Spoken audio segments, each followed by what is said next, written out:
Բարև ձեզ, թմրամիջոցների օգտագործման դեպքում խոսքն այլևս չի գնում եզակի դեպքերի մասին։ Խնդիրը ներթափանցել է մեր առօրյա իրականությունն ընդգրկելով հատկապես երիտասարդներին։ Լրատվամիջոցները, քաղաքացիական հասարակության կառույցներն ու անհատները պարբերաբար ահազանգում են թմրամիջոցների տարածվածության աճի մասին։ Վերջերս հայտնի դարձավ Մղջան գյուղի դպրոցի դեպքը, որը ապացուցում է, որ միգուցե թմրամիջոցը թափանցել է արդեն մեր դպրոց։ Թմրամիջոցների շրջանառությունը եւ դրանց վաճառքի թվային հարթակների հասանելիությունը մեծացնում են ինչպես սպառնալիքի ծավալները, այդպես էլ կանխարգելման եւ վերահսկողության դժվարությունը։ Հանրային լրագրության ակումբը Ամեկ+-ի հետ գործակցությամբ կազմակերպել է քննարկում լուսաբանելու խնդիրը պետության, քաղաքական ուժերի եւ քաղաքացիական հասարակության ներկայացուցիչների մասնակցությամբ։ Բանախոսներն են ներքին գործերի փոխնախարար Արմեն Մկրտչյանը, ազգային ժողովի падգամավոր Գեղամ Նազարյանը եւ իրական աշխարհ իրական մարդիկ հասարակական կազմակերպության ներկայացուցիչ Սարգիս Ավետիսյանը։ Բարև ձեզ, պարոնայք, շնորհակալություն մեր հրավերը ընդունելու համար։ Պարոն Ավետիսյան, թերևս ձեզանից սկսենք, դուք անմիջական առնչություն ունեք գրեթե ամենօրյա, ռեժիմով թմրամիջոց օգտագործողների հետ։ Արդյոք մեր հասարակության մեջ լրատվամիջոցներում կամ քաղաքական ուժերի մոտ պատկերացումը մի քիչ չափազանցեցված է կամ շատ չափով չափազանցեցված է, որ այն մեծ տարածվածություն ունի մեր հասարակության մեջ, թե իսկապես իրականությունն այդպես է։ Շնորհակալ եմ հարցի համար, որպես 24/7 ռեժիմով թմրամիջոց օգտագործող անձանց հետ աշխատող կազմակերպության ներկայացուցիչ կարող եմ փաստել, որ վերջին տարիների ընթացքում բնականաբար շատացել է թմրամիջոցների թե շրջանառությունը, թե օգտագործումը ու հիմնականում երիտասարդների մոտ լինում են բնականաբար դեպքեր, երբ որ լրատվամիջոցները կամ պատկան մարմինները մի փոքր չափազանցնում են, իրական պատկերը, բայց կարող ենք ասել, որ Հայաստանի Հանրապետությունում երբևէ նման իրավիճակ չի եղել։ Ավելացել է, թե մենք սկսել ենք ավելի շատ խոսել կամ դուք սկսել եք ավելի շատ աշխատել, ավելի շատ հանդիպել, այդ պատճառով էլ թվում է իսկապես միանշանակ ավելացել է թմրամիջոց օգտագործող անձանց քանակը Հայաստանի Հանրապետությունում, դա փաստում են եւ հետազոտությունները, որ վերջին իրականացվել է 2021 թվականին ինֆեկցիոն հիվանդությունների վերահսկման ազգային կենտրոնի կողմից դաշտային աշխատանքները մենք ենք կազմակերպել, շահառու խումբը մենք ենք ապահովել կազմակերպել 2021 թվականի տվյալներով միայն ներարկային օգտագործողների քանակը, այդ հետազոտությունը միայն թմրամիջոցների ներարկային օգտագործողների շրջանում է իրականացվել 14000 է եղել, այսինքն 10-17 թվերի համեմատ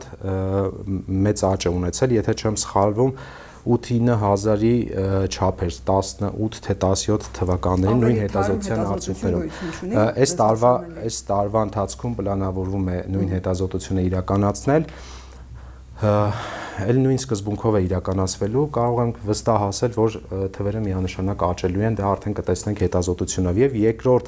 կարևոր փաստը, որ թմրամիջոցներ օգտագործող անձանց թիվը մեծանում է, դա կախվածությունների բուժման ազգային կենտրոն դիմող պացիենտների քանակի ավելացումն է։ 23 թվականի, 24 թվականի դեկտեմբերի տվյալներով մոտ 8000 մարդ է գրանցված, որ գնալով աճում է եւ վերջին տարիների համեմատությամբ կարող ենք ասել, որ միանշանակ ավելացել է քանակը։ Իսկ արդյոք բոլորն են թմրամիջոցների օգտագործող մարդկանց կամ կախվածություն արդեն ունեցող մարդկանց մեծ կամ նրանք բոլորով դիմում են այդ կախվածությունների կենտրոն կամ որքան մասն են դիմում սովորաբար։ Միանշանակ չեն կարող բոլորը դիմել, դա ոչ մի պետությունում չկա նման պրակտիկա, որ բոլոր օգտագործողները, բոլոր կախվածություն ունեցողները դիմեն։ Դիմում են շատ փոքր մասը, այսինքն այն մարդիկ, ովքեր որ այլևս մոտիվացվել են, ցանկանում են բուժում ստանալ կամ այլևս գումար չունեն թմրամիջոց ձեռք բերելու կամ ունեն իրավապահ համակարգի հետ խնդիրներ, արդեն վախենում են շրջանառության մեջ լինելուց, իրենց մոտ ունենալ, օգտագործել եւ դիմում են կախվածությունների բուժման ազգային կենտրոն։ Այսինքն ձեր ասած այդ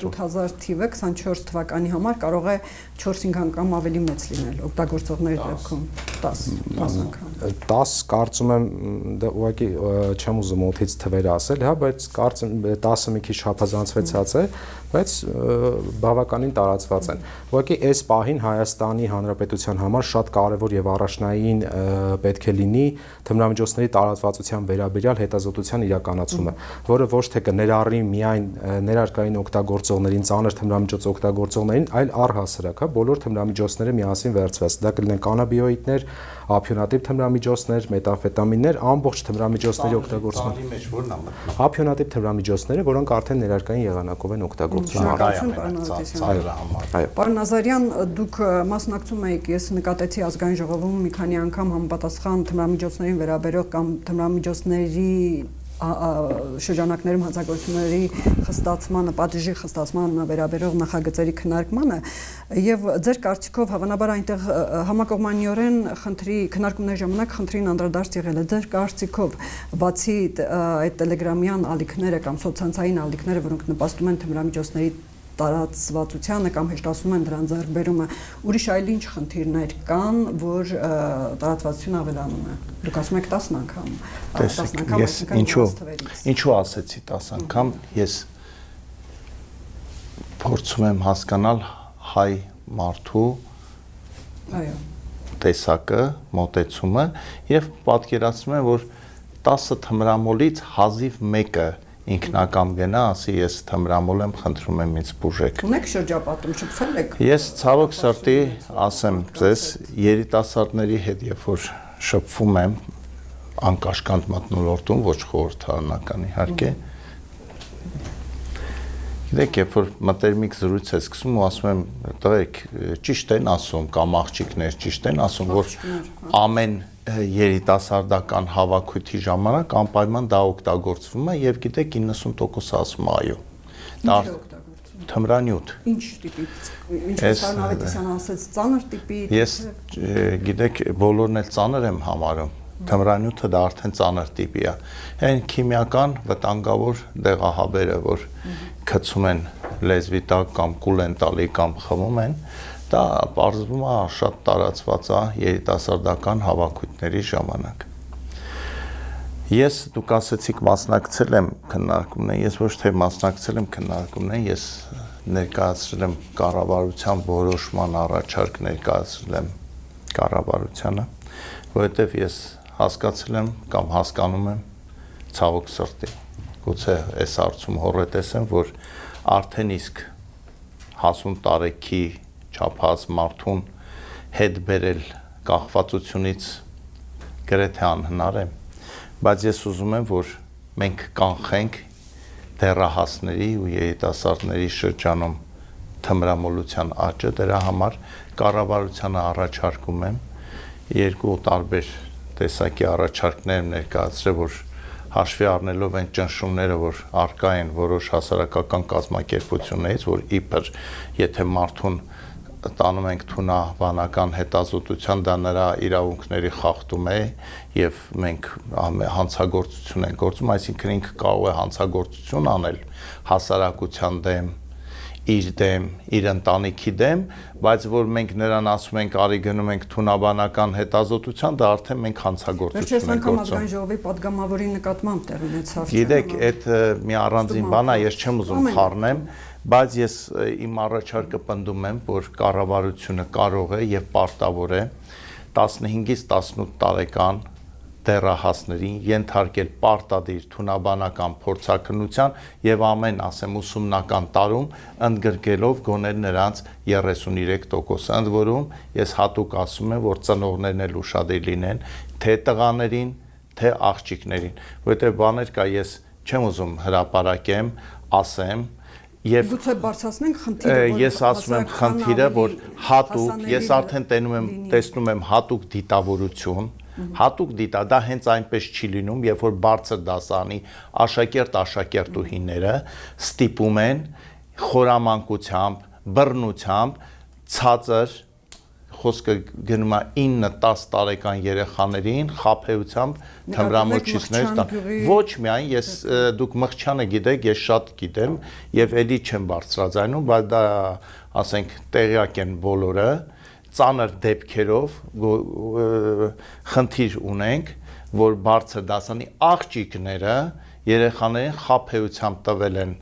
չգիտեմ, թխված կասեմ, քաղցրավենիք ասեմ, որը իր մեջ Որն է այդ բարձր դասանի աշակերտների շահագրգռվածությունը։ Փողը, միայն փողը։ Եթե ոստիկանությունը ձերբակալում է սայլակով երեխային ման տվող կնոջը, որը նաև թմրանյութ է հողի տակ դնում, դուք պատկերացրեք, եթե ձերբակալում են 9-րդ դասանի աղջկա բան անելուց, այդ թմրանյութ տարածելուց, դուք պատկերացնում եք ինչ վիճակ է։ Ես ինչի համար եմ խոսում, որ ծնողները, գիտեք, բոլորս է ծնող ենք եւ յուրաքանչյուրս ասում ենք, չէ, մեր երեխան, բայց այդ նույն երեխան սկսում է այդ այքոս ծխելուց եւ աղջիկները բոլորը մեծամասամբ այս YouTube-ի, Telegram-ի, TikTok-յան քարոզչությունը ծնողը երեխայով օրվա մեջ զբաղվում է 10-ից 20 րոպե։ Եկեք մեզ չխաբենք, 10-ից 20 րոպե լավագույն դեպքում շփում է լինում։ Ամբողջ 24 ժամ երեխայով զբաղվում է TikTok-ը։ Եվ երեխային ասում է դու աննորմալ չես, ոնց թե դու 14 տարեկան ես, դեռ թմրանյութ չես օգտագործել, դու 15 տարեկան ես, դեռ ծանր թմրանյութ չես օգտագործել, իսկ ով է հսկելու այդ երեխային, եթե մենք որպես պետություն դա չանենք, ծնողին է չօգնենք, որ անի, դպրոցն է խայտառակ վիճակում է, գիտեք։ Պարոն Նազարյան, Պարոն Մկրտչյան, սովորաբար մեր քննարկումների ֆորմատն այնպեսին է, որ քաղաքասարակությունը կամ ընդդիմությունը բարձրացնում են խնդիրներ եւ իշխանության ներկայացուցիչները լսելով, բնականաբար նաեւ տիրապետելով այդ խնդիրներին եւ շատ ավելի խնդիրների ու վիճակագրության տիրապետելով, դուք փորձում եք ձեր դիտարկումներ անել նաեւ պատասխանելով բանախոսների բարձրացրած հարցերին։ Պատասխանելով անդրադառնալով մեր երկու բանախոսի հարցերին եւ լրատվիչ եւս մի այսպիսի հարց, արդյոք իրավապահ համակարգը չունեն իրենց թերությունները, որ նման մեջ տարածվածությունն է ընդգրկել այդ շրջանառությունը թմրամիջոցների։ Շնորհակալություն։ Նախ նշեմ, որ ես կարծում եմ թմրամոլության, նաև թմրամիջոցների ապօրինի շրջանառության դեմ պայքարում եւ քաղաքասարակությունը եւ ազգային ժողովի մեր գործընկերները եւ գործադիր իշխանության ներկայացուցիչները այստեղում բոլորը մեկ ճամբարում են եւ բոլորը ըստ էության այս են դեպքն է, որ միաձայն պայքարում են այդ երևույթի դեմ եւ ջանքեր են ներդնում եւ այդ ջանքերը մեկտեղելու ըստ էության մեկտեղելու ավելի բարձրացնելու այդ մեկտեղումը անհրաժեշտություն կա։ Ես կիսում եմ բանախոսների մտահոգությունները եւ ըստ էության պետությունը եւս գնահատում է, որ թմրամոլությունը, թմրամիջոցների ապօրինի շրջանառությունը, դրանց ծավալները ըստ էության լրջագույն մարտահրավեր են Հայաստանի Հանրապետությունում, հատկապես երբ որ խոսքը գնում է անչափահաս կամ երիտասարդ տարիքի անձանց մասին։ Ըստ էության պետությունը տարբեր գործիքակազմերով արձագանքում է այս երևույթին, թե քրեաիրավական տիրույթում, թե առողջապահական տիրույթում, թե որոշ մասով սոցիալական տիրույթում, այդուհանդերձ այս բոլոր գործիքակազմերը առավել համապարփակ եւ փոխկապակցված իրականացնելու նկատառումներից ելնելով, ինչը նաեւ միջազգային փորձն է ուշում, ներքին գործերի նախարարության կողմից մշակվել է թմրամոլության, թմրամիջոցների ապօրինի շրջանառության դեմ պայքարի ռազմավարական համապարփակ ծրագիր։ Եվ այս տարիները համարվում են թմրամոլության դեմ պայքարի տարիներ։ Ըստ էության, այո, եւ մենք ունենք որոշ վիճակագրություն այս առումով, որ դեպքերը ավելացել են, հատկապես 23 թվականին մենք ունեցանք շատ կտրուկ աճ, 24-ին ունեցանք մի փոքր նվազում, դեպքերի իմաստով ասեմ, որ 25 թվականի առաջի երամսյակում նույնպես ունենք դեպքերի նվազում, բայց այստեղ շատ էական է, որ դեպքերի նվազման հետ մեկտեղ իրավապահ մարմինները առաջի 3 ամիսների ընթացքում ավելի շատ թմրամիջոց են արգրավել եւ շրջանառությունից դուրս բերել, դա շուրջ 180 կիլոգրամի մասին է խոսքը գնում, անցած տարի նույն ժամանակահատվածում դա եղել է 39, եթե չեմ սխալվում, 45 կարգի։ Սա նաեւ մարտավարության հետևանք է, որովհետեւ ներկայումս մենք առավելապես կենտրոնացած ենք խոշոր չափերի իրացման դեպքերը։ Որպեսզի կանխարգելվի դրանց բնականաբար, եթե մենք ունենում ենք 1 կիլոգրամից ավել կամ 5-10 կիլոգրամ ավել դեպքերի հայտնաբերում, մենք դրանով կանխարգելում ենք դրանց հարյուրավոր արդեն մանրացված վիճակում իրացումը, բայց նորից կենտրոնանալով ռազմավարական ծրագրին նաև գործընկերը սկզբում նշեց, որ մենք շատ երկար խոսեցինք տվյալների մասին եւ ասեմ, որ ռազմավարությունը թիրախավորել է նաև հենց այս հատվածը,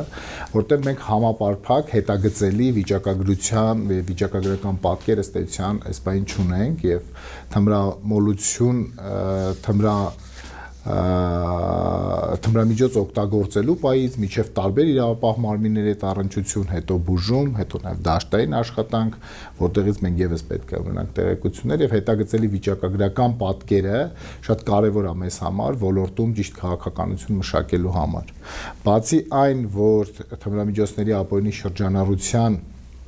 կանխարգելման ուղղված նշված բազմաթիվ միջոցառումներ, այդ թվում իրավապահ կառույցների կարողությունների զարգացմանը վերաբերող, հատկապես սահմանային անցակետերի, տեխնիկական միջոցներով հագեցվածության, հատկապես կիբերլաբորատորիաների ձևավորման, քանի որ մենք լավ գիտենք, որ թմրամիջոցների շրջանառությունը ըստ էության տեղափոխվում է համացանց եւ համացանցը պետք է դիտարկել այլևս որպես տարածք եւ այդ տարածքում ոստիկանությունը պետք է եւս իրականացնի, ճակատավոր ասած, բարեկություն։ Նաև պետք է զարգանան միջազգային համագործակցությունը, ոստիկանական միջազգային համագործակցությունը, քանի որ համացանց տեղափոխվելով շատ դեպքերում մենք տեսնում ենք, որ օրինակ թմրամիջոցի ապօրինի շրջանառությունը պլանավորվում կամ կազմակերպվում է մեկ այլ երկրում եւ իրացվում արդեն Հայաստանի Հանրապետությունում։ Այս առումով օպերատիվ տեղեկատվության փոխանակումը եւ միջազգային կապերը շատ կարեւոր են։ Այդուհանդերձ մենք նաեւ ռազմավարությամբ հասցեագրել ենք բուժման հետ կապված հարցերը, կրթության, սոցիալական, նկատի ունեմ անձանց վերաինտեգրման, հասարակության բուժումից հետո, սրանք շատ կարեւոր ուրեմն ասպեկտներ են, ինչ վերաբերում է կրթությանը, մենք միջոցառումներ ենք նախատեսել ինչպես աշակերտների շրջանում, այնպես էլ մանկավարժական հատվածում վերապատրաստումներ իրականացնել, քանի որ ինքը շատ նուրբ թեմա է եւ շատ դեպքերում, երբ որ մենք փորձում ենք խոսել թմրամոլության կամ առհասարակ այս երևույթի բացասական կողմերի մասին, եւ եթե մենք մի փոքր կրթված չենք, թե ինչպես է պետք այս հաղորդակցումը իրականացնել, շատ դեպքերում դա վերածվում է ուղղակի գովազդի։ Գայթակղություն է առաջացնում։ Եվ այո, մի խումբ անչափահասներ կամ ուղղակի քաղաքացիներ, որ տեղյակ էլ չեն օրինակ կոնկրետ թմրամիջոցի կամ դրա ազդեցության մասին, այդ բայց տեղեկանալով եւ եթե մենք ճիշտ մեսեջներ չենք հաղորդագրում, մարդու մոտ ուղղակի հետաքրքրություն ենք առաջացնում, որպեսզի ինքը փորձի երկու կետ էլ ռազմավարությունից նշեմ, իհարկե մենք նաև անդրադառնում ենք փակ հաստատություններին, խոսքը քրեակատարողական հիմնարկների մասին, ինչպես նաև բանակի, որտեղ ստեղ կան առանձնահատկություններ եւ մենք պետք է առանձին մոտեցումներ ցուցաբերենք այս միջավայրի մասով եւ իհարկե համապարփակ մոտեցմամբ պետք է հասնենք իրական թվերի կրճատման։ Այն վիճակագրությունը, որ բերվում է մեր կողմից, դրանք բերվում են հայտնաբերված, գրանցված, հաշվառված դեպքերի մասով։ Իհարկե մենք շատ լավ պատկերացնում ենք, որ բացի հաշվառված, հայտնաբերված դեպքերից կան այդպիսի դեպքեր, որոնք ուղղակի հաշվառումից դուրս են եւ մենք, այսպես ասած, իրական ծավալների հստակ պատկերացում չունենք։ Եվ իհարկե պարոն Ազարյանի նշած 16-ից 18 պարտադիր, հա, թեստինգների մասին երբ որ խոսում ենք, մենք ունենք միջոցառում, որտեղ դիտարկում ենք դրա հնարավորությունը։ Այստեղ կան մի քանի մոտեցումներ, Ինչու դրա հնարավորությունը, որտեղ եթե կարգներ կամ տեղեկություններ են հայտնվում, որ կան երկրներ, որ իսկապես դպրոցներում նման տեստինգներ իրականացնում են։ Շարունակելով խոսքս դա է ուզում ասել, որ տարբեր մոտեցումներ կան եւ նաեւ հասարակության ընկալման հարց կա եւ եթե կոնկրետ ինչ-որ մի երկրում պարտադիր տեստինգներ են իրականացվում, մենք նաև պետք է հասկանանք հասարակության մոտեցումը այդ երևույթին եւ ինչի եմ ասում հնարավորությունը, որտեղ մենք դիտարկում ենք այս զգայուն հարաբերությունները կազմակերպելիս շատ ճիշտ անել, որպեսզի չվնասենք կամ վիճակը ել ավելի չվատացնենք կամ որոշ դեպքերում ընկալումների վրա բացասաբար չազդենք, հատկապես աշակերտների, ծնողների եւ այլն, եւ մենք քննարկում ենք ըստ էության կամավորական սկզբունքով նախ եւ առաջ փորձել իրականացնել այդպիսի միջոցառումներ եւ խրախուսելով, հա, մեր անչափահասներին մենք կրթության նախարարության հետ հիմա բանակցում ենք այս հատվածը ոնց կազմակերպենք եւ փորձենք խրախուսել այն երիտասարդներին, անչափահաս երեխաներին, ովքեր կլինեն առաջամարտիկներ, այսպես ասած, եւ կամավորության սկզբունքով կգան եւ կանցնեն, հա, համապատասխան տես, դրանով ցույց տալով, որ ոչ թե իրենք ապացուցում են, որ իրանք օգտագործող են կամ չէ, այլ իրենք ընդհանուր այս երևույթի դեմ պայքարում ունեն իրենց հստակ դերակատարումը եւ դրանով փորձում են ցույց տալ, որ սա կարեւոր է այսպիսի ստուգումներ ունենալը եւ վաղ ժամանակում ամենակարևորը հայտնաբերելը եւ բնականաբար ավելի էֆեկտիվ կանխարգելմանը։ Շնորհակալություն, պարոն Մկրտչյան։ Իսկ միգուցե շատ ծայրահեղ բան եմ ասում, բայց ամեն դեպքում պետք չի շատ ավելի կոշտ քայլերի դիմել ձեր շփումները կամ ձեր ունեցած տեղեկություններ, ուսումնասիրությունները ինչ են փաստում, օրինակ նույն այդ տելեգրամյան ալիքների սպառ հասանելիությունը, ի վերջո դրանք շատ հաճախ մեզ ավելի շատ վատ ինչ-որ բաներ են տալիս, քան թե օգնում են կամ աջակցում են, կամ նույն իսկապես այդ նույն տեստինգները, շատ ավելի կոպիտ միջոցներ, որպեսզի կտրուկ կանխարգելվի, որտեղ տպավորություն է ստեղծվում, որ հիմա Հայաստանում խոպանհող է թմրամոլության տարածման համար։ Թմրամիջոցների դեմ պայքարը մի շատ կարևոր կետ կա, որը որ կարմիր գծով պետք է անցնի բոլոր միջոցառումների ընթացքում եւ պետք է այդ կետը չխախտվի։ Մենք պետք է պայքարենք թմրամիջոցների դեմ, այլ ոչ թե թմրամիջոց օգտագործող անձանց դեմ։ Երբ որ թմրամիջոցների դեմ պայքարը վերածվում է անձանց դեմ պայքարի, այդ ժամանակ մենք ձախողում ենք միանշանակ, որովհետեւ հիմա նույնը ինչը որ վերաբերում է, հա, պարոն Նազարյանի եւ Մկրտչյանի ասած թեստավորմանը դպրոցներում 16-ից 18 տարեկանների շրջանում, արդյոք մեր հասարակությունը պատրաստ է ընդունել այնպիսի աշակերտների կամ այնպիսի պատանիների, ովքեր որ թեստի արդյունքում պարզվի, որ թմրամիջոցներ են օգտագործել։ Արդյոք հասարակությունը պատրաստ է խարանի եւ խտրականության չենթարկել այդ պատանիներին։ Արդյոք մենք պատրաստ ենք կամ ընտանիքի անդամները պատրաստ են ընդունելու իրենց երեխային այնպեսին, ինչպեսին որ ինքը կա։ Արդյոք պատրաստ են իրեն ուղղորդելու բուժման, իրեն ուղղորդելու բուժման։ Իսկ եթե պատրաստ չեն։ Եթե պատրաստ չեն, պարոն Ես կոշտ եմ ավելի ծայրահեղացնում եմ, ասենք թե պատրաստ չեն։ Դրանով մենք խանգարելու ենք այդ երեխայի զարգացմանը։ Ազատ թմրամոլ դառնալուն։ Չէ, տեսեք, մենք այս պահին, գիտեք ոնց ենք խոսում, երբ որ կա թմրամիջոց եւ կա անձ, այդ ասում ենք թմրամոլ կամ թմրամոլություն, բայց իրականում այդպես չի։ Թմրամոլությունը նախ այդ տերմինը վաղուց արդեն կիրառելի չի ամբողջ աշխարհով եւ խորհուրդ է տրվում նման տերմին չկիրառել։ Թմրամիջոցներ օգտագործող կամ թմրամիջոց, չէ, տեսեք, կամ թմրամիջոցներ օգտագործող, մենք պետք է տարբերակենք, հա։ Անձը տարվա ընթացքում շատ ներողություն կներեք, ես չեմ ուզում տարբերակենք։ Ես ուզում եմ հստակ լինի, որ թմրամոլությունը վատ բան է։ Թմրադեղ, թմրանյութ օգտագործելը շատ վատ բան է, սկսած կես գրամից, վերջացրած, չգիտեմ, 20 գրամ։ Սկսած դեղահաբից վերջացրած ներարկումը եւ ես չեմ ընդունում այս բերկեղծ խաղը, որ եկեք իրանց պուպուշանենք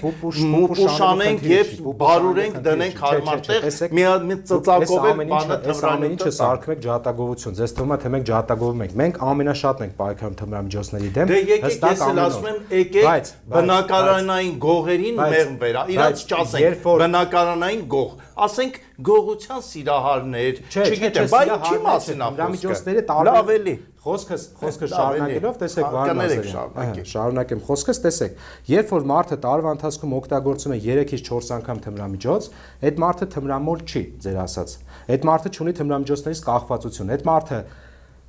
մենակ հոգեբանական սոցիալ հոգեբանական աջակցության միջոցով կարող է շատ հանգիստ վերջ դնել 3-ից 4 անգամ օգտագործումը չի բերում տարվա ընթացքում միանշանակ բերում է հետագայի մասին չի խոսքը այդ պահին վերցնում ենք ինչ որ X անձի առաջի անգամից է հա այդ մասին չի խոսքը երբ որ մարդը ունի հստակ ձևավորված կախվածություն իրան ուրիշ աջակցություն է պետք ամեն մեկին իր աջակցությունն է պետք մենք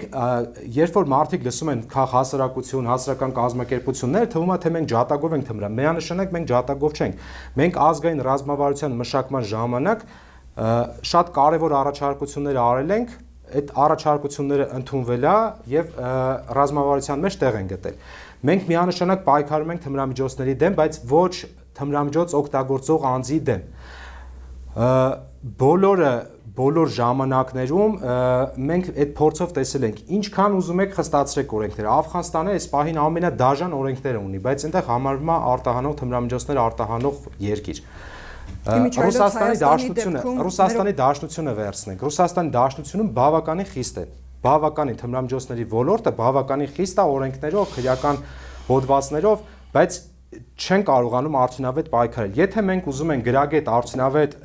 պայքար ունենալ թմրամիջոցների դեմ, պետք է այնպիսի մոտեցումներ որդեգրենք, որ դրանով մարդկանց խտրականության չի, եթե մարդը չվախենա գնա բուժ հաստատություն։ Այս պահին մենք ունենք շահառուներ, կներեք 1 րոպեից ավարտում եմ։ Այս պահին մենք ունենք շահառուներ, ովքեր որ խուսափում են գնան մեթադոնային փոխարինող բուժում ստանալու։ Խուսափում են, ինչի համար, որովհետև իրանց հարևանները կտեսնեն, հարազատները կտեսնեն, հասարակությունը խտրականության կենթարկվի։ Իրանք հարևանները չգիտեն ու իրենց հարևանը թմրամոլ։ Մարդը խուսափում է, ինչքան էլ իմանան, ինքը այնքան խտրականություն է տեսել թե բժշկական հաստատություններում, թե այլ կազմակերպություն, որ մարդը խուսափում է, չի ուզում գնա բուժում ստանալու։ Ստեղ մենք արդեն խնդիր ունենք։ Իսկ դուք չեք կարծում, որ ձեզ ուղղակի խաբում են։ Իրանք ոչ թե խուսափում են, որ ամաչում են, ուղղակի չեն ուզում բուժվել։ Հենց հիմա մենք շահառ ունենք, չի ցանկանում գնա մեթադոնային փոխարինող բուժում ստանալու, որտեվ իր կինը աշխատում է պետական հիմնարկում եւ միանգամից դուրս հեռացնելու են իրան աշխատանքից։ Պարոն Մկրտչյան, դուք ասելիք ունեիք ու մեկ էլ խնդրում եմ ավելեք այն, որ երկրներ կան, որտեղ որոշ տեսակի թմրամիջոցներ թույլատրվում է օրենքով ընդունել, Հայաստանում էլ նման քննարկումներ կային, բայց ի վերջո այդ քայլը ջրիմացություն է բերում հասարակությանը, որովհետև խոսքը շատ թույլ տեսակի շատ, որը խիստ վիճելի է, ինքը թմրամիջոց է, թե թմրամիջոց էլ չի։ Պարոն Մկրտչյան։ Շնորհակալություն, ասեմ, որ աշխարհի որևիցե երկիր զերծ չի այս խնդրից եւ թե զարգացած կամ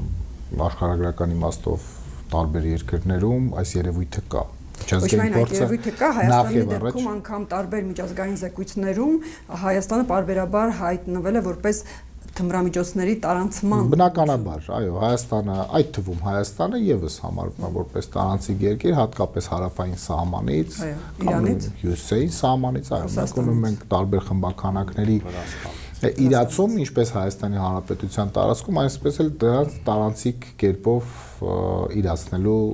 եղանակներ, որոնք որ հայտնաբերվում են, կանխարգելվում են, կունենանք նաև դեպքեր, որոնք որ իրացվեն։ Բայց ինչ եմ ուզում ասեմ, եւ տարբեր պայքարի մեթոդներ եւ միջոցներ կան միջազգային փորձում, այդուհանդերձ մենք ոչ թե պետքա կոշտ կամ փափուկ արձագանքենք նման երևույթներին, այլ համարժեք արձագանքենք։ Մի դեպքում, երբ որ մենք խոսում ենք թմրամիջոց գործածողի մասին, մի դեպքում մենք երբ որ խոսում ենք թմրամիջոց իրացնողի մասին։ Բնականաբար սրանք երկու տարբեր արարքներ են։ Իրացման դեպքում արարքը որակվում է որպես հանցագործություն եւ բնականաբար պետությունը այստեղ իր ամբողջ գործիքակազմով, եթե կուզեք համարենք դա կոշտություն, ապա պետք է կոշտ արձագանքի։ Այդուհանդերձ թմրամիջոց գործածողի մասով, հա, կամ թմրամոլի արդեն որը որ կախվածության ռեժիմի մեջ է, մենք պետք է նախ եւ առաջ տվյալ անձանց դիտարկենք որպես կարիքի մեջ գտնվող անձ։ Եվ եթե մենք կոշտ ենք արձագանքում նաև տվյալ քաղաքացիներին, սրանով մենք ըստ էության չենք կանխարգելում։ Մենք պետք է նախ եւ առաջ, հա, հուլային կարգով հնարավորություն տանք տվյալ անձանց բուժվելու, եւ դա պետք է շատ ճիշտ եւ գրագետ կազմակերպվի, այնուհետեւ վերաինտեգրվելու հասարակություն, այլ կերպ ասած, եթե մենք այս անձանց եւս կոշտ արձագանք ենք տանում, մենք այս առումով իր կողմից թմրամիջոց օգտագործելու պահանջարկի վրա չեն կազմում, որտեվ տեսեք, եկեք մի երևույթ, հա, նայենք, երբ որ մի քաղաքացի մի անձ թմրամիջոց է գործածել եւ դա հայտնի է դարձել եւ թե հասարակությունը, թե իրավապահ համակարգը սկսում է մերժել տվյալ անձին։ Այս դեպքում ինձ թվում է մենք ավելի ենք խորացնում իր թմրամիջոց գործածելու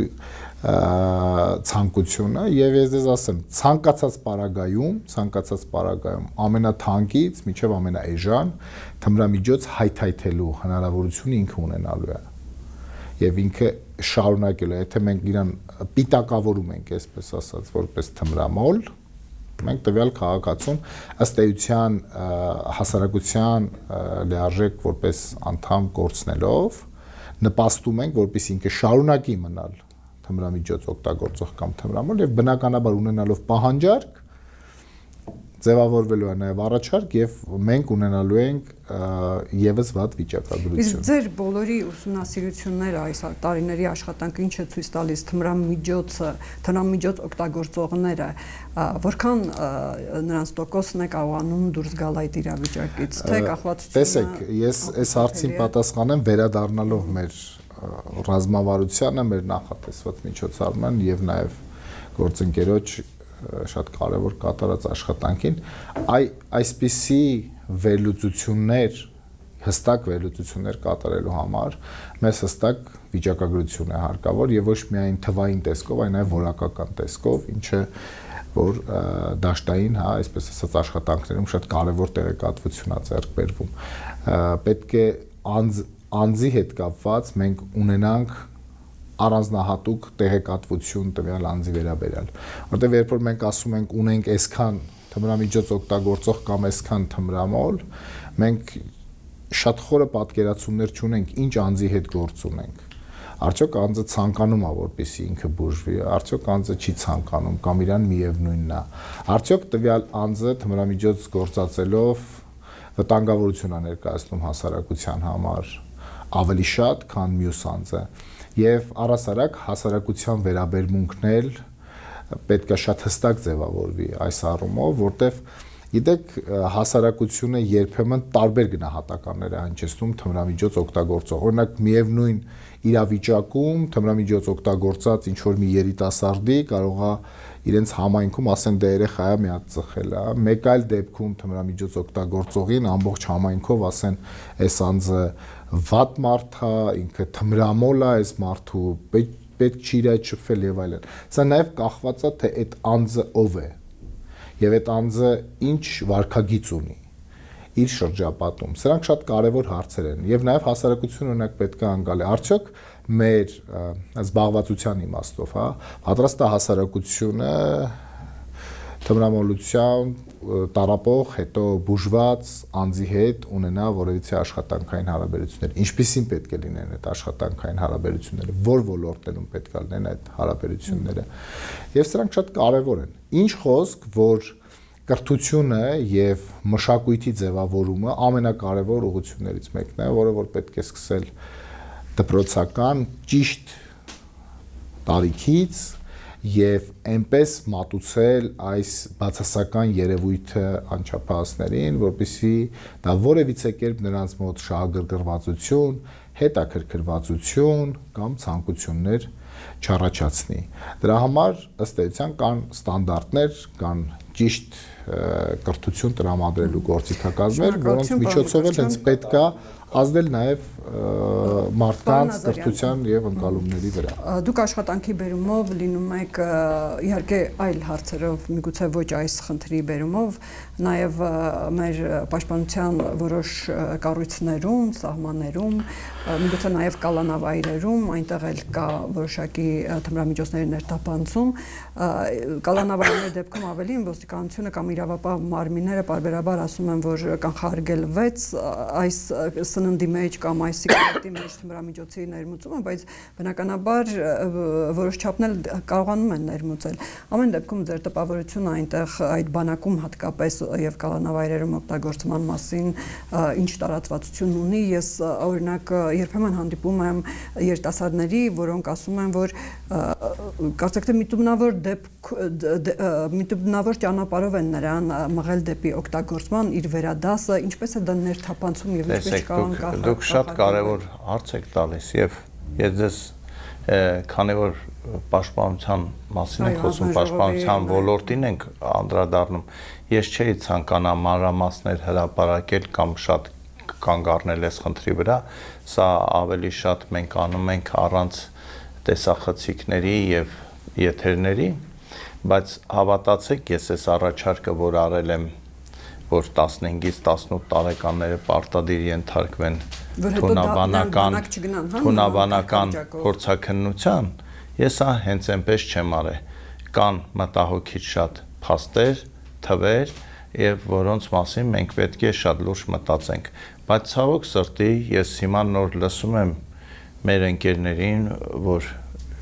մեկը պաշտոնի բերումով պայքար է մղում թմրամիջոցների ներկրման դեմ, մյուսը բարի աշխատանք է անում, փորձում է օգնել այդ ախտով տառապողներին, բայց ես գիտեք իմ մոտ տպավորություն արդեն, որ ինչ-որ մի տեղից մեզ անտեսանելի մի ձեռք ձայն պարտադրում է ինչ-որ քնքշություն այդ երևույթի նկատմամբ, ոնց որ մի հայտնի ֆիլմ արտադրող ասեմ, ինչ ընկերություն կա, որ հիմա ֆիլմեր է արտադրում գնում ու պարտադրում է, որ 4 դերասանից պարտադիր մեկը պետքա համասեռամոլ լինի, մեկն է սևամորթ լինի, հիմա մեզ ոնց որ պարտադրում են, որ մենք ինչ-որ քնքշությամբ խոսենք, իսկ մենք շատ ներողություն, մի հարց տալիս ենք, մեր հասարակության բոլոր անդամներն են գիտակից, իրավապահ, բայց օրինակ չեք մտածում ինչի բանկերի վրա հարձակումներ չեն լինում, որ թալանեն բանկերը։ Շատ հազվադեպ դեպքեր, ես իմ ինչի հասած մարդիկ, որովհետև գիտի, որ պատժվելու է ինքը։ Հստակ պատիժ է լինելու։ Թմրամիջոցների դեպքում չեն պատժվում։ Ոչ, չեն պատժվում։ Ոչ, թմրավաճառքով զբաղվող մարդը բռնվելուց հետո լավագույն դեպքում տնային կալանքի մեջ են լինում եւ շարունակում այս ծև գործը։ Եկեք այս մասին մենք անկեղծ խոսանք։ Ինչա նշանակում, ինչ կմտածի տնեցին, ինչ կմտածի հարևանը, այդ մարդիկ մեր երկիրը սպանում են, մեր պետությունը սպանում են, մեր երիտասարդներին են սպանում, մենք ինչքան կարանք այսպես սենց բան դեպի իրանց քնքշություն, լավա չենք ասում, լավագույն թմրամոլին մրցանակ ենք տալու այս տարի, այդ լավ ուր ենք հասել մենք, այն որ բաներ, կորոնավիրուս էր, մենք հարցնում էինք, չէ, մարդկանց հələ մի բան էլ ասում են, ես ասում եմ, եկեք պետության հաշվին թեստավորենք։ Այն ժամանակ ասում են դուք քո հաշվին, թե չէ գործից ազատելու ենք։ Ու մարդիկ կարիքի մեջ գտնվող մարդիկ գնում են ստիպված թեստավոր մոռացել եք, բայց չէիք ասում մարդու իրավունքներ, էն։ Բա եկեք խնդիրը դնենք հիմա դուք ասում եք թմրամոլության դեմ պայքարի լավագույն միջոցը թմրամոլների բացակայությունն է։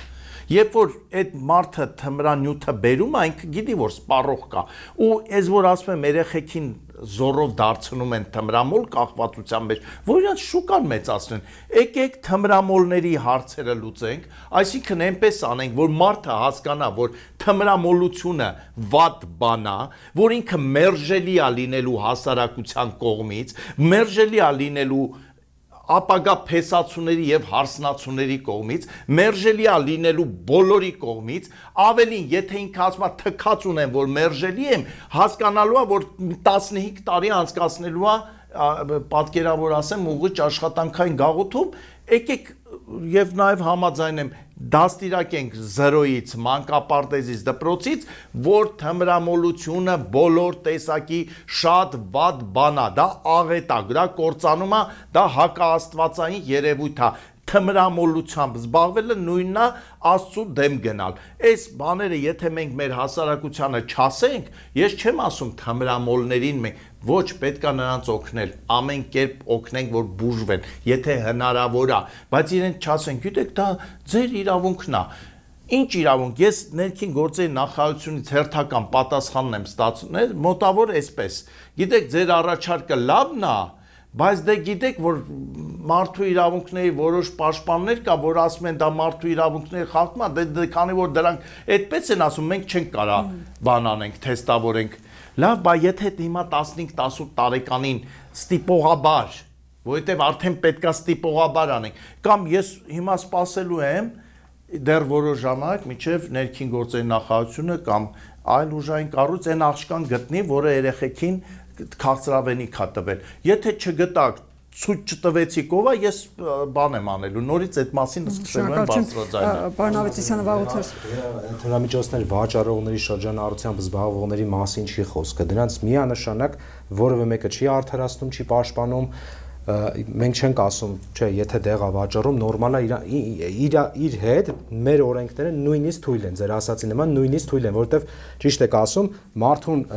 դեղա վաճառում բռնում են, թմրամիջոցը վաճառում բռնում են ու տնային կալանքի մեջ է մնում։ Միանշանակ մենք կողմ ենք դրան։ Բայց երբ որ օրինակի համար թեստավորում ենք իրականացնել, պարզվել է նույն տեսակետը պաշտպանող ինչ որ մի անձի բարեկամուհին 16 տարեկան բարեկամուհին մենք պետք է այնպես կազմակերպենք մեր ներքին գործերի նախարարության աշխատակիցների եւ ղեկավարության, որ այդ մասին իմանան միայն այդ երեխան եւ իր ծնողը, ուրիշ ոչ մեկ։ Դա կարեւոր պայման է եւ արդյոք հասարակությունը պատրաստ է դրան։ Արդյոք ծնողը պատրաստ է, որ ինքը իր երեխայի շատ ներողություն ընդհատում եմ, ծնողը պետք է շնորհակալություն լինի պետությանը, որ իրեն օգնում ենք, որովհետև բոլոր ծնողներն էլ մտածում են, որ իրենց ու դա նորմալ է, իրենց երեխան ամենալավն է, ամենակարգապանն է, ամենատաղանդավորն է։ Շարունակեմ, մի ֆրազա էլ ասացիք, որ թմրամիջոցների դեմ պայքարը հաջողում այն ժամանակ, եթե չկա թմրամոլ, հա, տենց նման ինչ-որ պահանջողը չկա։ Հիմա ենթադրենք նույն տեսակետը պաշտպանող մարդու բարեկամուհու մոտ 16 տարեկան հայտնաբերվել է, ենթադրենք թմրամիջոց, օրգանիզմ հայտնաբերվել է թմրամիջոց։ Այդ տեսակետը առաջ է տանելու այդ մարդը։ Ասելիա վերջ իրան վառում ենք, կախում ենք, վերացնում ենք։ Իսկ շատ ներողություն, ես ասեցի վառելու ենք թմրամոլին։ Երբ որ ասում եք բացակայությունը այդ կորշությունը այդպես ենք։ Դուք շատ ներողություն, ես հենց մտածում եմ իր մասին։ Ես ասում եմ եկեք շուտ հայտնաբերենք, որ այդ երեխուն հնարավոր լինի բուժել։ Ես օրինակ առանց անուններ տալու, ես ճանաչում եմ մի 14-15 տարեկան աղջիկ երեխայի, որ գնում է իր ընկերուհու տուն իբր դասերը սովորելու, բայց զբաղվում է թմրամիջոց օգտագործելով։ Շատ լավ, ինքը խայծը կերել է։ Ես հայտնել եմ շատ ներողություն։ Խայծը կերել է, օգտագործել է։ Այո։ Եվ սպասում եմ։ Երբ եք հայտնել։ Եվ սպասեցի այնքան, մինչև տեղափոխվեցին Ամերիկայի Միացյալ Նահանգներ։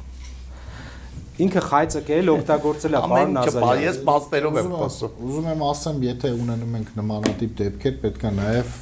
բոլորս արձագանքենք։ Շատ ճիշտ եք ասում, ես հենց վերջին օրինակը, երբ որ իմացա ահազանգը ստացա, ես միանգամից ներքին գործերի նախարարին տեղեկացրի դեպքի մասին եւ ի պատիվ Տիկին Սարգսյանի ասեց մենք հենց այս պահից կզբաղվենք եւ ես հենց սպասում եմ թե ինչ շատ լավ, ուրեմն անպայման արդյունքներ կլինեն, կստուգվեն տեղեկությունները եւ հնարավոր երևույթներ հայտնաբերելու դեպքում բնականաբար կլինի արձագանք։ Տեսեք, ես ուզում եմ մի բան ասեմ, մենք կարծես թե բոլորս նույն բանի մասն ենք խոսում, ուղղակի մի փոքր տարբեր ենք արձագանքում։ Ես նաեւ հասկանում եմ պարոն Նազարյանի էմոցիոնալ, այո, որովհետև խոսում ենք շատ վատ երևույթի մասին, մենք բոլորս էլ ուզում ենք, որ թմրամիջոց գործածողներ չլինեն եւ դրա ապօրինի շրջանառությունը բնականաբար նվազի։ Բայց պարոն Նազարյան, ցավոք սրտի փորձը ցույց է տալիս, որ ոչ բոլոր կոշտ միջոցներն են տալիս ցանկալի արդյունք։ Հավատացեք, եթե մենք իմանայինք, որ այդ հերթականությամբ ալգորիթմով գործելը բերելու էր թմրամիջոց գործածողների նվազման, մենք անպայման կգնայինք այդ ճանապարհով, բայց փորձը ցույց է տալի, որ այս հարցին պետք է մոտենալ շատ համակարգված։ Այո, մենք պետք է հասկանալ, որևիցե մեկը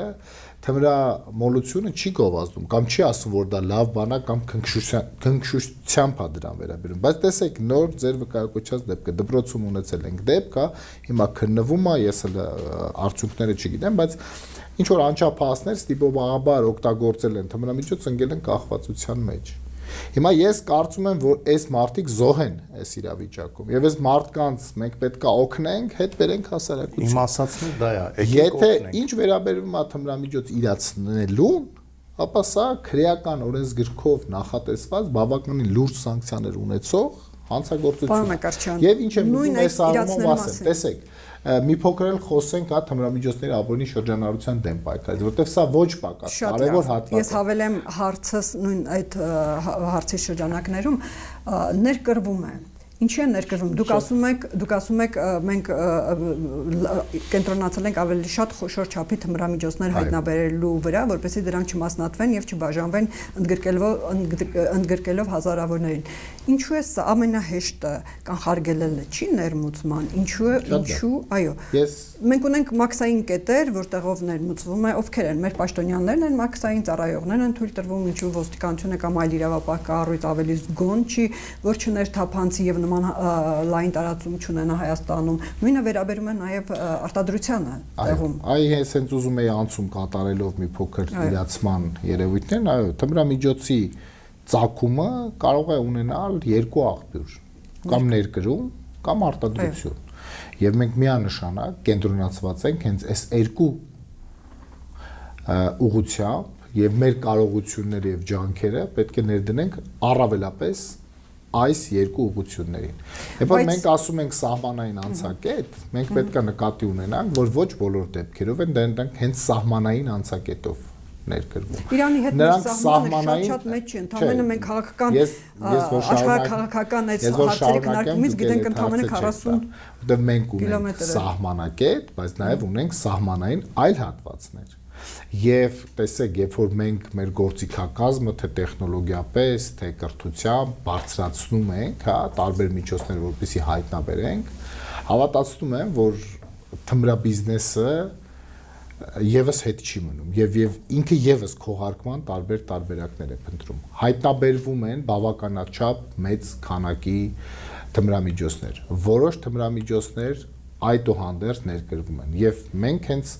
այդ ուղղությամբ մեր կարիքը գնահատել ենք եւ հասկանալով որ ստեղ մենք կարիք ունենք, մենք նախատեսել ենք միջոցառումներ, ինչի մասին ես քիչ առաջ խոսեցի։ Եթե սահմանային կետերով չեն ներկրում, մնացած հատվածները հսկվում են, չէ՞, սահմանապահների կողմից։ Ոչ բոլոր հատվածներն է, այսպես ասած, հնարավոր այդ ռեժիմով հսկել։ Որտեղ որ հնարավոր է անցկացնել միտումնավոր, գուցե միտումնավոր կերպով նետելու ճանապարհով, սահմանից են կողմ տարբեր ձևերով։ Նետելու, գետով ուղարկելու մեր հարևան երկրներում տարբեր մեթոդիկաներ կան, ես ձեզ ասեմ։ Եվ արտադրությունը, ինչ որ միտեղ դա պետք է արտադրվի։ Ասում են գցում են Արաքս գետը, ասում են մենք գցեցինք 2 ժամից գնացեք այն մի հատվածից վերցրեք կանաչ գույնի, հա, պոլիէթիլենային տոպրակով։ Մենք ի սկզբանե կենտրոնանանք թմրամիջոցի ծագման այս երկու աղբյուրների զսպմանը, մենք ունենալու ենք իրացման դեպքերի նվազում։ Բայց եթե մենք այս նվազմանը գնացինք եւ մեր առաջին մասում քննարկված հարցերին չանդրադարձանք, ես նորից եմ ասում եւ գործընկերը երևի չի թողի որ ինքը կհայթայթի իր համար շատ ավելի վնասակար եւ անորակ թմրամիջոցի տեսակ կստեղծի, որը որ շատ ավելի վատ ազդեցություն է ունենալու եւ մենք չենք կարող միայն իրացման կանխարգելումով, բացահայտումով հարցին նայենք եւ չնայենք, որ թմրամիջոց գործածողների հետ կապված հարցեր ունենք։ Այս առաջարկը զսպելով մենք մեկտեղ պետք է նաեւ պահանջարկի հետ կապված մեր հարաբերությունները մեր քաղաքացիների հետ ճիշտ եւ գրագետ կառուցենք։ Ընդհանրապես այդ 40 կիլոմետր եւ դրա համար մենք փորձում ենք համապարփակ մոտենալ հարցին։ Այդ 48 կիլոմետր այդ հատվածում, այսպես ասած, Ադրբեջանի հետ մեր այդ հակամարտության արդյունքում մենք անգիր ենք արել Իրանի հետ մեր սահմանի գրեթե բոլոր հատվածները։ Հնարավոր չի այնպիսի միջամտություն, այնպիսի վերահսկողություն լանել, որ նման եղել կարելի ասել։ Հնարավոր է այս պայմանությամբ հնարավոր է անել այնքան վերահսկողություն, ինչքան որ արվում է։ Եվ ըստ էության ինչքան որ հայտնաբերվում է։ Կարելի է այդ հնարավորությունները ավելի զարգացնել։ Կարելի է, եթե մենք չտեսնեինք, որ զարգացման տեղ կա, մենք նաև միջոցառում չէինք նախատեսի։ Եթե մենք չտեսնեինք, որ տեխնոլոգիաները ավելի զարգացնելու տեղ կա, ավելի զգայուն տեխնիկա ունենալ, կինոլոգիական ծառայություն ունենալ ավելի զգայուն։ Նիկոլ Փաշինյանը անգամ վերջերս հայտարարեց, որ մենք պետք է ներմուծումից սկսենք, չէ՞։ Ես հենց դա եմ ասում։ Մենք ունենք երկու ծագման աղբյուր, եւ մենք պետք է կենտրոնանանք այս երկու աղբյուրների զսպման վրա։ Պարոն Ավետիսյան, ձեր դիտարկումները, ձեր դիտարկած այդ թմրամիջոց օգտագործողների շրջանակներում որ դեպքերն է նաև հավելենք այդ հարցը ավելի շատ ծանր թմրամիջոց, խիստ թմրամիջոց օգտագործողները թե ավելի թեթև ծանր թմրամիջոց տեղական արտադրությունը թե ներկրված ծանր թմրամիջոց օգտագործող անձանց հետ ենք մենք հիմնականում աշխատում, վերջին տարիներից սկսել ենք նաև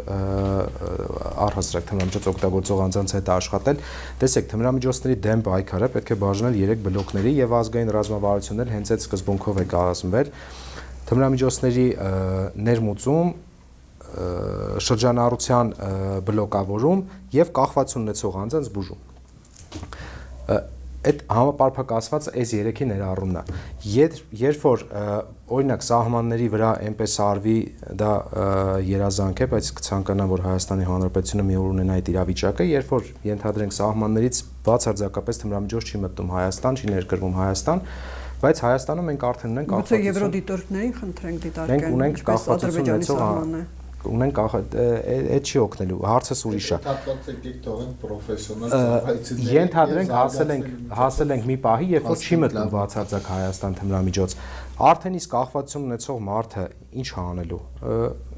Ինքն է հաճացնելու, ենթադրենք։ Ինքն է ինչ-որ տարբերակներով հայթայթելու։ Իրանի սահմանից չմտավ, չգիտեմ, ինքնաթիռներով Եվրոպայից է ենթադրենք մտնելու, այլ ճանապարհներով է մտնելու։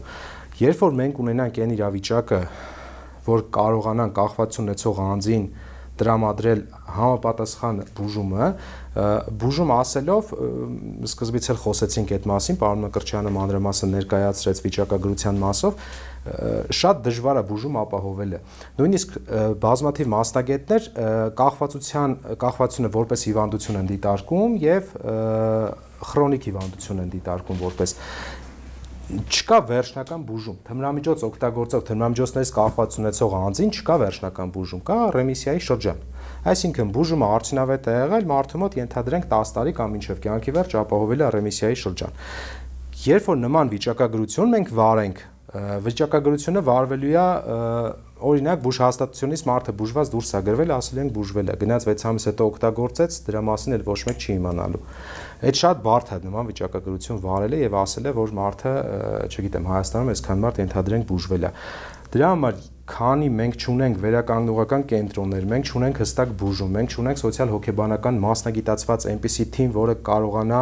մարդուն օգնել, ապահովել այդ բուժման դադարը, ռեմիսիան ապահովել երկարատև։ Մենք բուժումը շատ ավելի թանկ է, քան թմրամիջոց ձեռք բերելը։ Միանշանակ, մենք ներմուծման վրա ինչքան էլ ջանքեր դնենք, Իրանի սահմանից չմտավ, մյուս տեղից է մտնելու։ Դրանք պետքա լինի համապարփակ մանր քայլերով, բայց հաստատուն պետքա հասնենք այդ նպատակին, ու այդ ամբողջը միասին պետքա արվի, ամեն մեկը իր տեղում պետքա արվի։ Կարևորը պետք է հավատալ, որ այդ խնդիրը լուծելի է։ Միանշանակ, պարոն Ազատ, եթե այդ հավատը չլինի, ու ասենք դեմ Ամերիկայում էլ կա, Ճապոնիայում էլ կա, մենք ոչ չենք հասել։ Այ երբ որ այդ օրինագիծը քննարկվում էր թմրամիջոցների շրջանակներում հայտնաբերված հանցագործությունների պատիժների խստացում ազգային ժողովում, միտք հնչեց, որ Սինգապուրում գրեթե զրոյականի է հասած, այո, այդ Սինգապուրում եւ ես ես մի բան էլ ասեմ։ Այդ փորձի փոխանակման առումով ինչ են կիրառում, որ այդ մեր գործընկերները ինձ թվում է ներքին գործերի նախարարությունից իրենք այդ փորձերը լավ ուսումնասիրում են, բայց ես ուզում եմ մի կարևոր դիտարկում անենք հանուն արդարության, որտեվ եթե դա չենք անում, մենք մեր այս աշխատանքը նույնիսկ այս 1 ժամանոց զրույցը անիմաստ է դառնում, մենք պետք է հստակ ասենք, որ ոչ թե շատացել է հիմա, որովհետև այս պահի իշխանությունը լավ չի պայքարում թմրամիջոցների դեմ, այլ մենք պետք է հստակ գիտակցենք, որ տեխնոլոգիաները շատ արագ են զարգանում, թե Telegram-յան այսպես կոչված ալիքներ, TikTok, YouTube, որը գովազդի հսկայական դաշտ է բացում, թե քիմիական տեխնոլոգիաները, որոնք արդեն հնարավորություն են տալի Հայաստանում դնել արտադրամաս եւ թմրանյութ ստանալ։ Եվ ինձ հենց ուժային կառույցներն են պատմել, երկար ժամանակ մի արտադրամասի չէին կարողանում ոնց որ ասած շրջափակել եւ այդ հարցը լուծել, որովհետեւ հետո պարզվել է, որ շրջակա տների բնակիչները աշխատել են իրենց համար պահոկություն են արել։ Այսինքն ես ինչ եմ ասում, որ հասարակությունը ինքը պետք է հասկանա, որ սա ծանրագույն մեղք է աջակցել թմրավաճառին։ Դա այն որ ասում են գողությունը մեղք է, սա գողությունից տասնապատիկ անգամ ավելի ծանր բան է օգնել թմրավաճառին իրացնել այդ թմրանյութը հատկապես դեռահասների երեխաների շրջանում եւ ես ձեզ բոլորիս այս մեզ դիտողների մենք մեզ ես խնդրում եմ ունենք X քանակությամբ մարդիկ որոնք թմրանյութ են օգտագործում բայց մենք գիտենք որ կա ահռելի մեծ թիվ մարդ երեխաներ դեռահասներ որ չեն օգտագործում եկեք մեր ջանքերը նպատակները ուղղվենք նրանք որ այդ սերունդը որ գալիս է որ այսօր 14 տարեկան է 15 տարեկան է այնպիսի գիտակցումով մտնի կյանք որ ինքը ինչ ձևի թմրանյութ էլ առաջարկեն ասի ներողություն ես դա դրանով հետաքրքրված չեմ այսօր մեր մոտ հասարակությունում այնպիսի կարծիք կա որ Հոլանդիայում հոլանդացիները բոլորը թմրամոլներ են չէ բայց ես ձեզ ասեմ ամենամաքուր երկիրն է Եվրոպայի զերծ թմրամոլությունից ամենամաքուր երկիրն է որտեղ թմրավաճառության համար 21 տարի ազատազրկում է Էս է իրական բարձրան դուք ուսումնասիրելով այդ ամբողջ փորձը հավանաբար ավելի իրականությանը մոտ բանալիներ ունեք հա լուծման քան մնացած բոլորը Ըստ էության լուծման բանալիները ներառված են հենց ռազմավարության մեջ Սա իհարկե երկարաժամկետ process է եւ մենք փուլ առ փուլ հետզհետե հասնելու ենք մեր նպատակներին այդուհանդերձ որպես ավելի կարճաժամկետ կամ միջնաժամկետ process-ներ մենք որպես առաջնահերթություն մի շարք միջոցառումներ պետք է իրականացնենք որոշակի հրատապության ռեժիմով, ինչը արդեն իսկ օրինակ արվում է հատկապես ներմուծման եւ արտադրության դեպքերի վրա կենտրոնացումը իրավապահ մարմինների որտեվ եթե մենք վերացնում ենք աղբյուրը, ըստ էության մենք հետո կանխարգելում ենք բազմաթիվ իրացման դեպքեր, ինչը բնականաբար առաջացնում է մի շարք խնդիրներ։ Ինչ վերաբերվում է անչափահասներին, տեսեք, ես ունեմ համոզմունք, որ անմիջապես թմրամիջոցի գործածում եւ օգտագործում երեխայի մոտ չի լինում։ Սկզբում լինում է որոշակի հակասոցիալական վարքագիծ, օրինակ ծխել Պարտադիր ուսումից խուսափել, իրեն չզբաղեցնել, հետո տարբեր արարքներով, որը հետագայում վերածվում արդեն հակաիրավական գործողությունների։ Միշտ այդպես։ Այդ թվում ես իմ փորձին ցույց է տվել, որ սկսվում է այդպես։ Որովհետև երբեմն շատ ավելի զբաղված, շատ ավելի ապահովված ընտանիքներում նույնպես մենք լսում ենք, որ երեխաները Շատ լավ, իսկ ով ասեց, որ հարուստ կամ ոչ շատ հարուստ ընտանիքների երեխաները տարբերվում են այդ առումով իրարից։ Նրանք նույնպես հակասոցիալական վարքագիծն է տարբեր ձևաչափերով դրսևորվում են։ Եվ այստեղ կարծում եմ, որ ոստիկանությունը, հատկապես համայնքային ոստիկանությունը մեծ անելիքներ ունի, որպեսզի մենք տեսնենք այդ երիտասարդներին կամ երեխաներին, որոնք որոշ առումներով արդեն իսկ դրսևորում են հակասոցիալական վատ վարքագիծ եւ այս փուլում շատ ավելի հեշտ է ներազդել վարքագծի վրա, քան թե երբ որ դա վերաճում արդեն հակաիրավական process-ների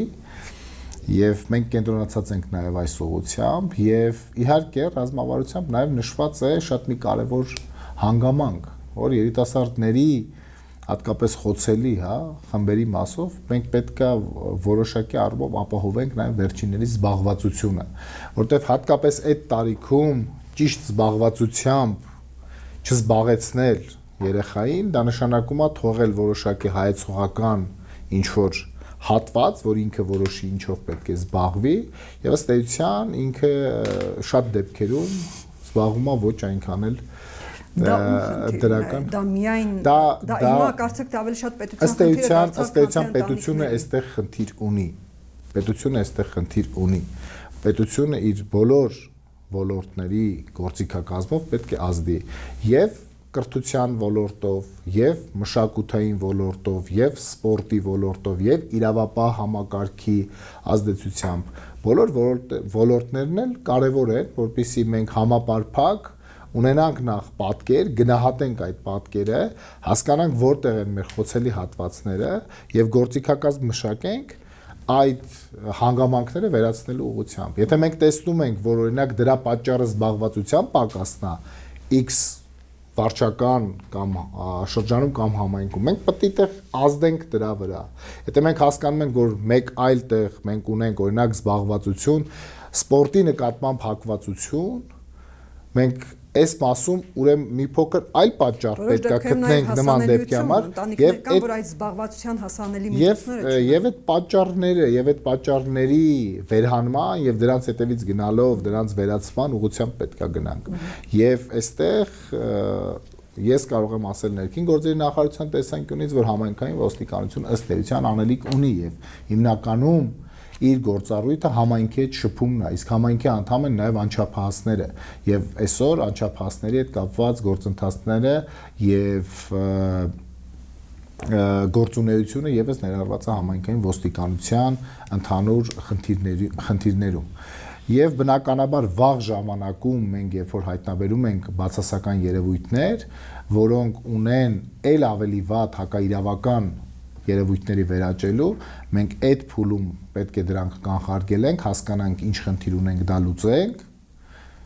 եւ բնականաբար շատ ավելի հեշտ է այդ փուլում լուծել, քան թե երբ որ արդեն իրավիճակը մի փոքր ավելի խորացած է։ Շնորհակալություն, ամփոփելով արդեն մեր քննարկումը, պարոն Ավետիսյան, ինչ կավելացնեք, որտեղից սկսենք, որն է ճիշտը, բնականաբար ելնելով ձեր աշխատանքի փորձից։ Կանխարգելման բլոկի վրա միանշանակ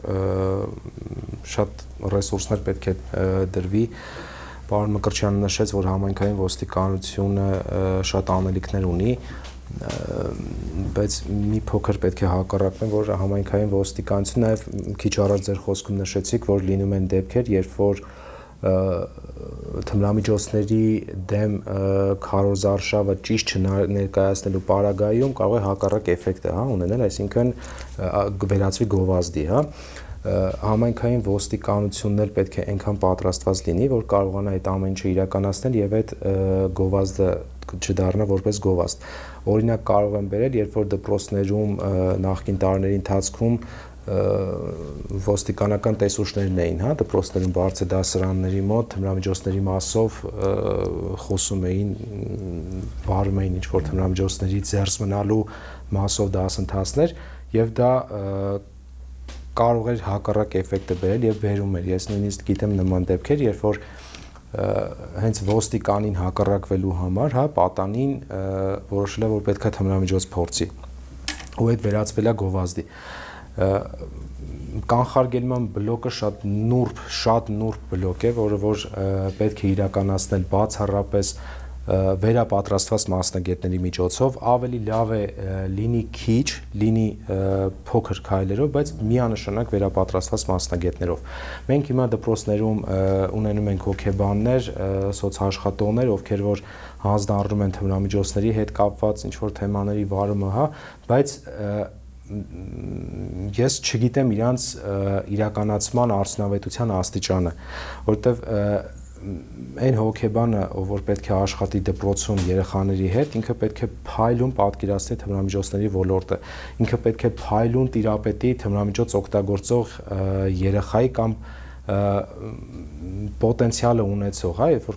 պոտենցիալ ինքը կարա դառնա թմրամիջոց օգտագործող կամ թմրամիջոցներից կախվածություն, այդ երեխայի հոգեբանությունը ինքը պետք է լիարժեք պատկերացնի, այլ ոչ ուղղակի մասնագիտական կամ համալսարանում տված գիտելիքներով գնա եւ երեխայի հետ հոգեբանական խորհրդատվություններ տրամադրի։ Եվ այս կանխարգելման իրականացման ճանապարհին շատ կարեւոր է կախվածությունների բուժման ազգային կենտրոնի թե հոգեբանների աջակցությունը, թե բժիշկների աջակցությունը իրենք պետք է իրականացնեն մասնագետների որակյալ վերապատրաստումը։ Շնորհակալություն պարոն Ավետիսյան, պարոն Նազարյան։ Ես կցանկանայի, որ մենք երկու մասի բաժանենք այս խնդիրը։ Առաջինը ինչ անել այն մարդկանց հետ, որոնք այսօր զբաղվում են թմրանյութերի վաճառքով եւ արդեն իսկ օգտագործում են թմրանյութ եւ ինչ անենք բոլոր նրանց հետ, որ զերծ մնան թմրանյութերից։ Այս երկու աշխատանքը մենք հստակ պետք է բաժանենք, որովհետեւ տարբեր մոտեցումներ են պահանջում եւ գնանք այս ճանապարհով։ Մենք պետք է հստակ աշխատենք բոլորս միասին, ոչ միայն ներքին գործերի նախարարությունը կամ մյուս ուժային կառույցները, այլ բոլորս իրար հետ լրագրող, քաղաքական գործիչ, հասարակական կազմակերպություն, պետական կառույց եւ ամենակարևորը ընտանիք։ Ընտանիքը պետք է վստահի ու հավատա պետությանը, հասարակական կազմակերպությանը եւ քաղաքական գործին գոնե այս հարցով, որ հասկանա, որ բոլորիս նպատակը նույնն է։ Նույնն է, որ մեր երկրի երիտասարդներին զերծ պահենք թմրանյութերից եւ այս ծանր հիվանդություններից եւ այստեղ մեր բոլորի ամենօրյա, ամենժամյա աշխատանքն է կարեւոր եւ մեր հարգարժան ընկերը, որը շատ կարեւոր գործով է զբաղվում, շատ ճիշտ հուշեց, որ մենք պետք է հասկանանք, որ եթե մենք ուղղակի վերցնենք եւ այս մարդկանց չթողնենք, որ ինչ որ թմրանյութ ստանան, երբ որ ինքը հիվանդ է, մենք ուղղակի իրեն կդնենք ավելի ծանր վիճակում։ Եվ այս դրա համար եմ ասում, եկեք